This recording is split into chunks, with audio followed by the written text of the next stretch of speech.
जानी करी हायर दूसर जानी लई हायर परी जाई है ललना पे दुख रे ललनावा यार परी जाई है ललना पे दुख रे ललनावा तू तारो जैनी हार मोर मोटाई पिया गईले दुबराई पिया ना तू तारो जैनी हार मोर मोटाई पिया गईले दुबराई पिया ना अपने पापा के बोलाऊ भाई हम तो नहीं हर चाली जाई भाई अपने पापा के बोलाऊ भाई हम तो नहीं हर चली जाई भाई उहाँ जाई के कराई वो हम दवाई पिया गईले दुबराई पिया ना।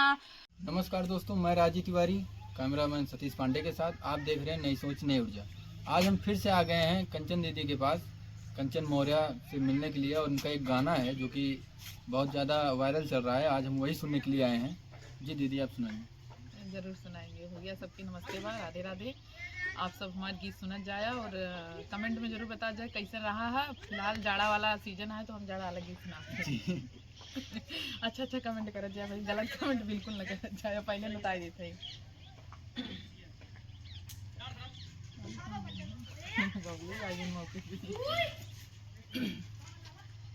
कि सैया जाड़ा में गवना करई ती रजाई लेखा काम आई ती हो सैया जाड़ा में गवना करई ती रजाई लेखा काम आई ती भीतरा से ध के जावनिया के आगे बिना जोड़ीदार सैया जाड़ा न भागी भीतरा से ध के जावनिया के आगे बिना जोड़ीदार सैया जाड़ा न भागी कि संगे संगे रउआ कि संगे संगे रउआ गमछा बिछैती रजाई लेखा काम औती हो सैया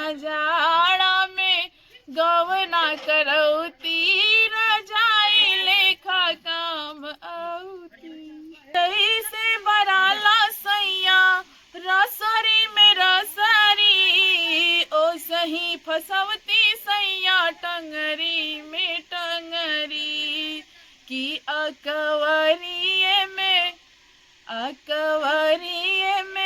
रतिया बितौती रजाई लेखा काम औती हो कि सैया जाड़ा में गवना करैती रजाई लेखा काम आईती हो सैया जाड़ा में गवना करैती रजाई लेखा काम आईती। ये बहुत ही अच्छा गाना था और ठंड के ऊपर है। हाँ, एक पत्नी अपने पति से जो बात कर रही है उसी के रूप में दीदी ने गाना लिखा है और बहुत ही अच्छा है। आप इस गाने को सुने और बहुत ही अच्छा लगेगा, सपोर्ट भी करें। तो दीदी और कोई गाना? बहुत सारे गाने हैं। अच्छा। अब आप बोले तो मैं गारी गीत, सोहर गीत, नाच गीत, जो भी आप बोलो मैं सुना देती हूँ। आप पसंद करके बताइए। स्टोरेज में हर वाला फुल